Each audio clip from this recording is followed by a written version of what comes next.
दोस्तों, सिंधी अदब जी दुनिया में शामिल कयूं था तुर्की जे कहाणीकार नजीब फाज़िल जी कहाणी सैलानी, जेका तर्जुमो कई आहे मुराद अली मिर्ज़ा साहब। हिन जे घर में हिकु वॾे सूटकेस खां सवाइ ॿियो कुझु बि न हो। उन में कोट पतलून जा 2 जोड़ा, के कमीसूं, थोरियूं गंजियूं, 2-3 जोड़ा बूटनि जा ऐं 40 या 50 चूंड किताब पियल हूंदा हुआ, जिन जे बारे में हिन जो ख़्यालु हो त हिन दुनिया में रुगो इहे किताब ई पढ़ण जहिड़ा हुआ। उन सूटकेस ते यूरोप, ईरान, हिंदुस्तान ऐं वेंदे जापान ताईं मुल्कनि जे तमामु सभिनी वॾनि ऐं महांगे होटलनि जा लेबल लॻल हुआ।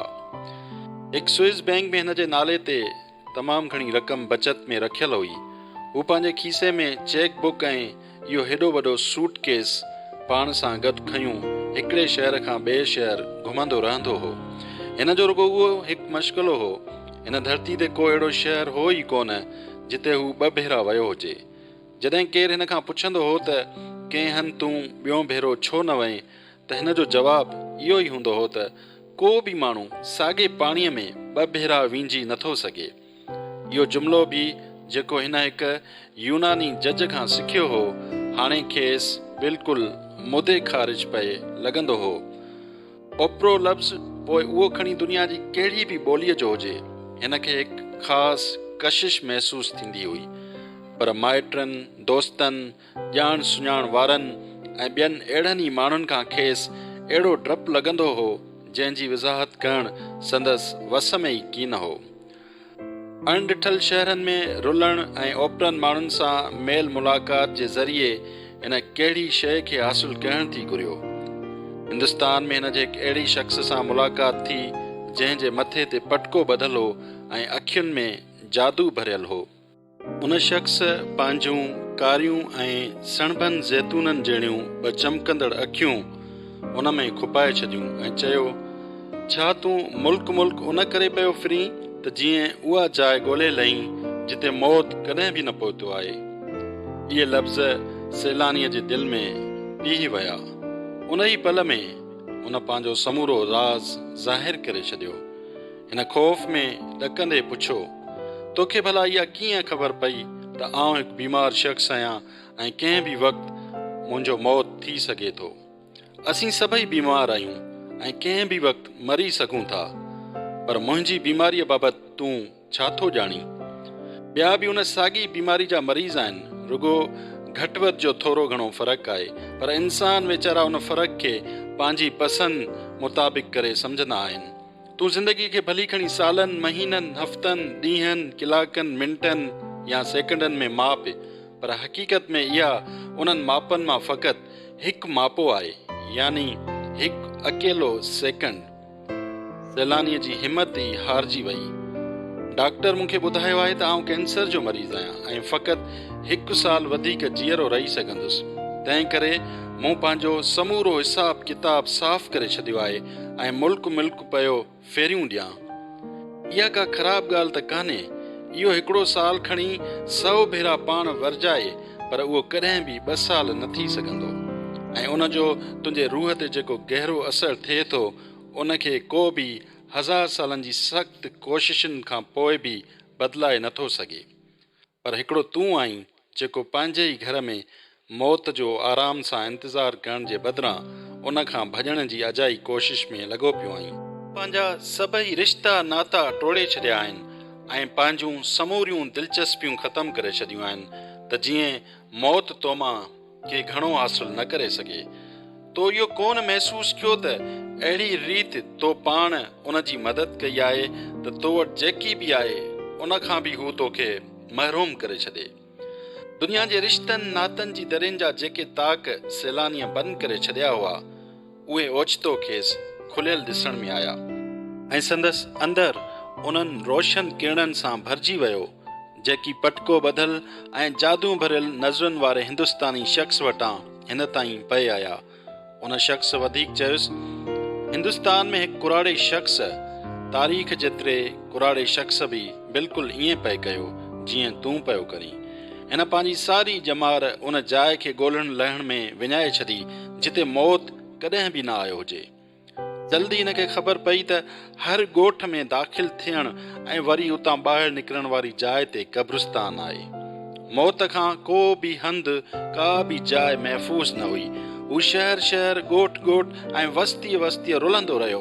नेठि हिकिड़े अहिड़े ॻोठ में पहुतो जिते को बि क़ब्रिस्तान कोन हो। हिन पुछा कई त उन ॻोठ में कॾहिं को माण्हू मरी बि वियो आहे या न। मरी वञणु छा आहे, हुन खां पुछो वियो। हुन जी ख़ुशीअ जो को अंत ई न हो, ॼण त हिन दुनिया में हिकु तमामु वॾी खोजना कई हुजे। हिन वरी ॻोठाणनि खे चयो, मूंखे त हिते को बि पोढ़ो माण्हू नज़र नथो अचे। अव्हां जा माण्हू जॾहिं पोढ़ा थी वेंदा आहिनि तॾहिं हिननि खे छा थींदो आहे? ॻोठाणनि मुरकी ॾिनो ऐं वराणियो, अड़े हा, हाणे असां तुंहिंजो मतिलबु सम्झो। परियां जेकी जबल आहिनि उहे ॾिसीं थो, उन्हनि जबलनि जे पुठियां वक़्तु ब वक़्तु असीं हिकिड़ो आवाज़ु ॿुधंदा आहियूं। उन आवाज़ में असांजे ॻोठ वारनि मां कंहिं बि हिकु ॻोठाणे जो नालो ॿुधबो आहे। पोइ उहो माण्हू उन तरफ़ वञणु शुरू कंदो आहे ऐं पोइ हू हमेशह लाइ अलूप थी वेंदो आहे। ऐं बिल्कुलु उन घड़ीअ उन माण्हूअ जेको मौत खां महफ़ूज़ हंध जी ॻोल्हा में उते आयो हो, जबल जे ॿिए पासे खां आवाज़ु ॿुधो जंहिंमें संदसि नालो वठी खेसि सॾियो वियो हो। उन ॻोठ में जंहिंखे हिन मौत खां महफ़ूज़ सम्झो हो, हिन माठड़ी करे पंहिंजो कंधु झुकायो ऐं धणी ताला जी रज़ा ते राज़ी। इहा तमामु भवाइती ॻाल्हि आहे, सैलानीअ चयो। उन जो मतिलबु उहो थियो त ज़ाहिरी तरह इंसान उन कुदरत जे अॻियां बिना बेवस आहे जेका बातनी तरह हिन खे पंहिंजे चंबे में तमामु सोघो झलियो बीठी आहे। पर पोइ उन जो कहिड़ो हल आहे? हुन जी रज़ा ते राज़ी रहिजे। पटके वारे हिंदुस्तानीअ ऐं संदसि उन्हनि ॿोलनि सैलानीअ जी दिलि ते एॾो त ॻोढ़ो असरु कयो जो हुनखे वतन जी सख़्त कशिश महसूसु थी ऐं हू हिकदमि पंहिंजे माॻ ते मोटी वियो। वतन पहुची हुन पंहिंजी सूटकेस छत जे वेझो ठहियल हिकु शेल्फ ते खणी उछलायो ऐं फ़लसफ़े ऐं अदब जे मौज़ूअनि ते जेके 40 या 50 किताब पाण सां खयूं पियो घुमंदो हो, उहे गंद कचिरे जे दॿे में उछलाए छॾिया।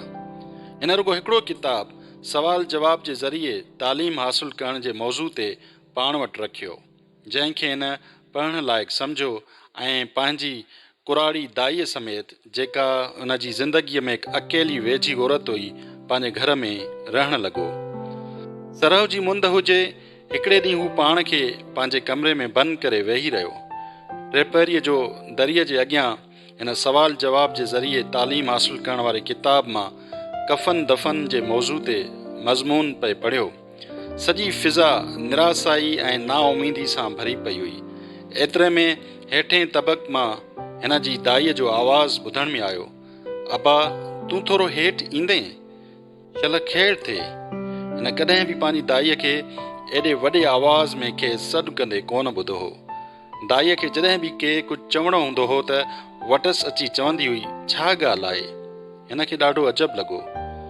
साॻियो आवाज़ ॿीहर ॿुधण में आयो, अबा तूं थोरो हेठि ईंदे।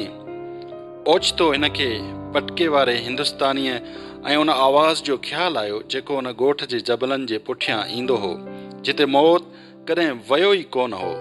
थी सघे थो त खेसि सदींदड़ उहो आवाज़ संदसि दाईअ जो न, पर कंहिं ॿिए जो हुजे जेको दाईअ जी आवाज़ जो नकुल कंदो हुजे।